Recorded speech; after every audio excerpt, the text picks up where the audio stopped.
Hey Callum, what's one of the hardest, most thankless jobs in the world? Oh, I'd probably say a radio host. No, what? What? No, we're constantly thankful for this job. I was going to say a Nerf gun tester. No, mate, I'm talking about a nurse who quits nursing to pursue an even harder gig of being a stand-up comic and performing in front of the likes of Simon Cowell. Yes, that's right, we have comedian, author and television personality Nurse Georgie Carroll joining us this morning to chat about her fringe show, Sista Flo 2.0. She'll make you laugh so hard she'll literally have to treat you during the show. It's Georgie Carroll, everybody. Georgie, thank you so much for joining us this morning. How are you? Oh, I'm great, Tom and Callum. How are you two doing? Very good. Actually, when a nurse asks you that, you don't actually want to know the answer.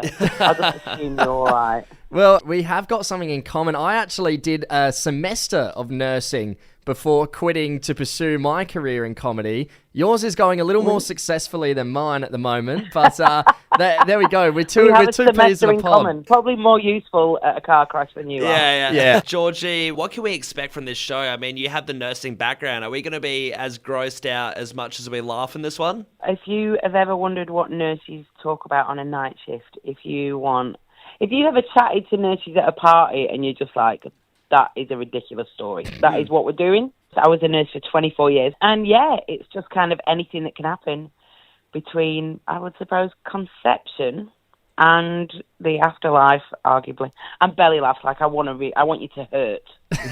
Like when you leave. I want you to be in so much pain. I want your face to hurt. Oh, jeez. All right. Hey, well, speaking of hurt and being in pain, have you ever had an old patient of yours that you know maybe a little bit too much about appear in one of your shows as an audience member? More often the other way around. So I was still working up at the Lau Mac at the same time as I was on Have You Been Paying Attention? So, literally patients would clock me whilst they were in their darkest hour.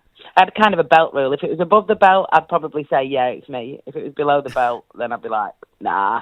They don't need that in the day, do they? I was going to say, it's a bit easier to talk about maybe the semi-confidential stuff that happens in the hospital when you go to another country. As soon as you go over to the UK, is it a bit more free to talk a little bit about the gross stuff you've seen here in Adelaide? Well, I've deregistered now, so I don't have to do confidentiality. Oh, good. You can say whatever you want. No one's safe.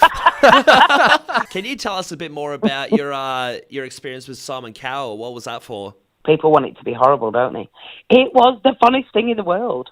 So I went and did Britain's Got Talent. Yeah. And the audition phase is a bear pit.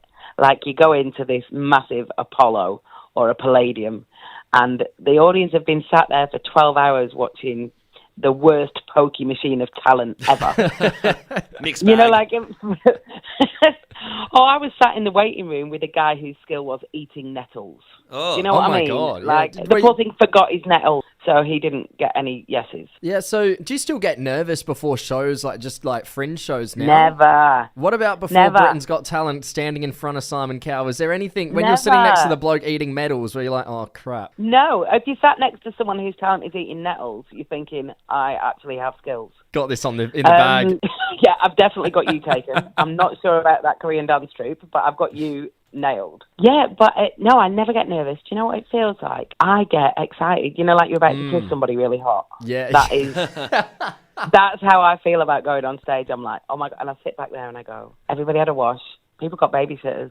They bought, like, there's 5,000 shows going on and they pick me. Like, I just love it. There's Georgie Carroll. That's exactly how we're all going to feel coming into your show. Like, we're about to kiss somebody really hot. You can get your tickets at adelaidefringe.com.au so you don't miss the incredibly funny Nurse Georgie Carroll for Sista Flo 2.0. She's here from the 5th all the way to the 17th of March. Georgie, what an absolute pleasure. We can't wait to see you. Oh, cheers, guys.